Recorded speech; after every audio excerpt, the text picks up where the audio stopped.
Heat shields are a critical part of protecting astronauts and other payloads on board spacecraft when entering into a planet's atmosphere. While this technology has been in use since we began going to space, a team of students and scientists at the University of Kentucky are working to improve it.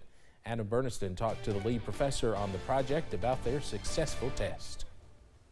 It's not often that you would celebrate some of your work being set ablaze as it travels 20 times the speed of sound through Earth's atmosphere. However, a team of scientists and students here at the University of Kentucky were doing just that after a successful mission of one of their space capsule experiments. The mission was named Kentucky Re-Entry Probe Experiment, which aims at helping create a better thermal protection system to protect astronauts' equipment or scientific instruments during the harsh flight of re-entering any planet's atmosphere. The project began back in the summer of 2020 when they built the capsule to be sent to space and then sent back through Earth's atmosphere in December, feeding back live data as it returned. With this data, they will be able to recreate simulations to better enhance heat shields. So we want to reduce the weight of these heat shields they need to be as light as possible. The other one is that there's environments that are extremely different. For instance, we have a good idea how to do that on Earth, but a different planet will necessitate a different heat shield. Now, this mission also came with a lot of firsts. Not only was it the first 3D printed heat shield on a re-entry mission, but it's also the first university-built vehicle to ever transit a planetary atmosphere and even reach hypersonic speeds. In Lexington, meteorologist Adam Berniston, WKYT.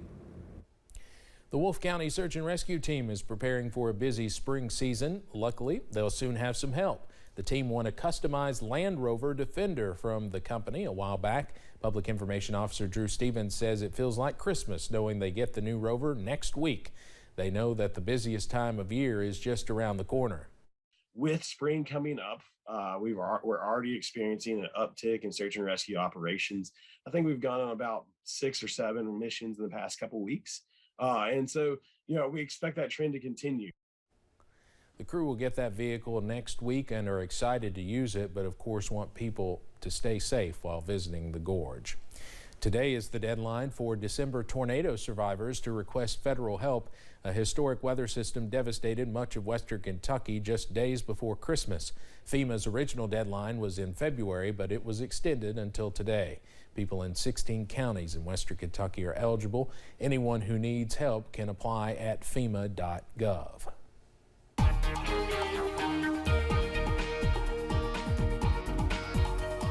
The weather much calmer today. We've got high pressure in control, and that means plenty of sunshine and even temperatures warming up as we head through the remainder of the evening and really through the remainder of the week as well. I-75 in London, it's nothing but blue sky out there. Even the interstate not too busy at the moment. Mountain Parkway at Slade, another beautiful shot there. We're just talking about being safe down at the gorge, and that'll be not too far away as well. Mountain Parkway there looking great. Temperatures also looking pretty nice. Middle 60s. The further west that you go, 65 Irvine, 66 Monticello. A little bit cooler. You head further to the south, 60 in Harlan, 62 Middlesboro, 56 right now. Pine Mountain, 55 in Wise. But either way, not a bad day out there. A clean sweep on Pinpoint Doppler, and outside of a few clouds this morning, entire eastern third of the country is in pretty good shape. So we'll continue to see quiet weather as we head through the nighttime hours tonight as we dip down into the 40s under mostly clear skies tonight with light southeast winds. I'll have the very latest, though, on when a few showers could return to the forecast coming up in just a few minutes. Steve? All right, Evan, thank you. Former Social Security attorney Eric C. Kahn has been a discussion in eastern Kentucky and on a larger stage for years.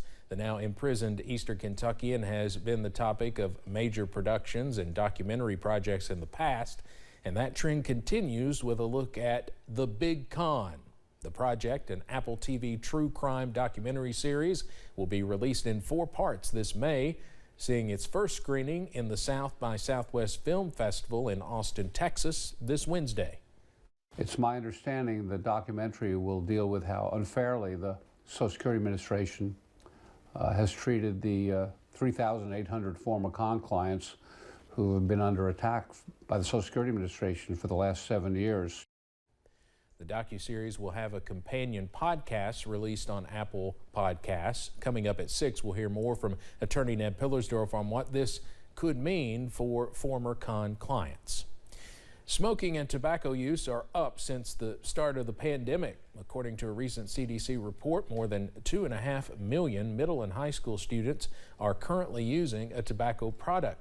This figure is especially troubling for Public Health Director Tammy Riley, who says the stress of the pandemic has played a large role in the uptick in tobacco use. Well, we know one of the main factors for a deterrent for smoking cessation is stress. We know stress is a trigger for individuals who smoke, and anecdotally, we're told that stress is also a factor why people begin smoking. Riley says Pike County offers the NOT program to help high schoolers quit using tobacco. The 10-week course is free of charge. Julian Assange lost a legal battle. The Press Association reports the founder of WikiLeaks was denied permission to appeal the decision to be extradited to the United States. In a tweet, Assange said the case will go to the British Home Secretary to authorize the extradition. Last year, authorities in the U.S. succeeded in their bid to overturn the British court decision that Assange should not be extradited regarding the basis of treatment assurances. Gabby Petito's family is suing the parents of Brian Laundrie. Petito's parents claim Christopher and Roberta Laundrie knew their son murdered Gabby and were working to help him get out of the country. Petito went missing last summer during a cross-country trip with Laundrie. Laundrie returned home to Florida, then he too went missing. In the lawsuit, Joseph Petito and Nicole Schmidt allege Brian Laundrie told his parents about killing Gabby Petito. They say the Laundries would not respond to them or law enforcement when they asked if Gabby was alive, and if not, where her remains were. The trial of 4 men accused of plotting to kidnap Michigan Governor Gretchen Whitmer in 2020 has been delayed because of a COVID case. A federal judge delayed the trial until at least Thursday after an essential trial participant tested positive for COVID over the weekend. The trial started with opening statements last Wednesday, followed by 2 days of testimony. The trial is expected to last up to 6 weeks. If convicted of kidnapping conspiracy, the 4 defendants could get up to life in prison. Ukrainian President Volonomir Zielinski will speak directly to the United States Congress. It comes amid Russia's unprovoked and deadly invasion of Ukraine, and as Ukraine continues to press President Biden for more assistance as it fights back.